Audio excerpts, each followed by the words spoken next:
वृक्ष उखड़ के जमीन पे गिरे तो दो पुरुष उत्पन्न हुए थे बाबा नंद के यहाँ। तो ये दोनों रोने लगे क्योंकि इन्हें पूर्व जन्म की यही याद आई थी कि हम पहले कौन थे और अब कौन हो गए।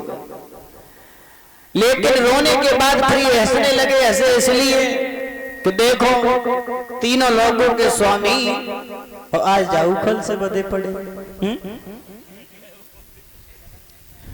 तीनों लोगों के स्वामी उखल से बड़े इसलिए हंसने लगे। बताओ भगवान तुम भी बध गए तो फिर भला संसार क्या करेगा। भक्तजनों बड़े प्रेम से भगवान ने इनका उद्धार किया है। लेकिन धीरे धीरे जब समय व्यतीत हुआ है वो बात देखी है बाबा नंद ने कि न जाने जब से भगवान का अवतार हुआ है तब से हमारे घर में कुछ न कुछ उपद्र होते रहते हैं। एक नया देखो जब देखो तब, जब देखो तब उपद्रव पे उपद्रव हो रहे हैं।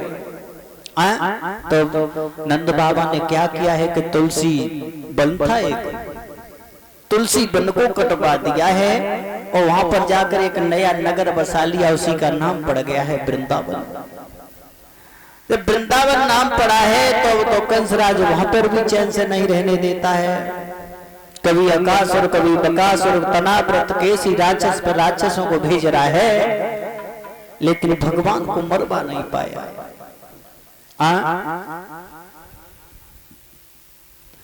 घूमते हुए एक दिन देवराज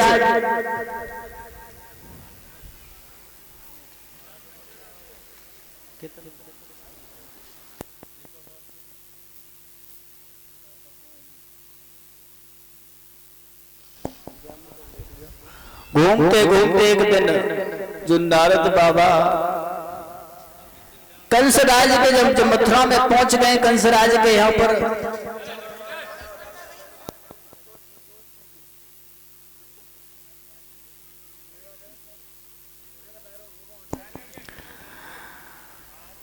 एक कंस, इसे जो कहते हैं कंस, पहले इसका नाम तो वैसे कंस ही था लेकिन भोजराज कंस क्यों कहते थे इससे, क्योंकि भोज जो थी इसकी कुरी थी, कास्ट जो कहते हैं।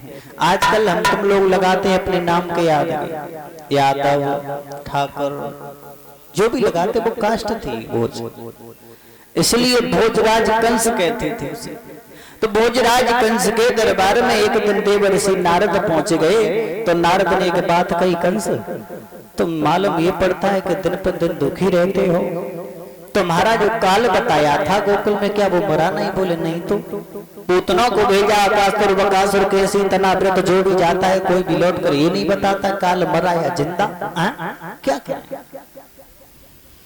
कहने लगे, ये बात है तो कोई बात नहीं है। आप ऐसा करो कंस, एक पत्र लिखवाओ और पत्र भेज दो बाबा नंद के यहाँ कालीदह से फूल मंगवाओ और कालीदह में जो फूल लेने के लिए जाएगा वो बिना मौत मारा जाएगा। देरी नहीं की, कंस ने बाबा नारद की बात मानने के बाद में पत्र लिखवाया।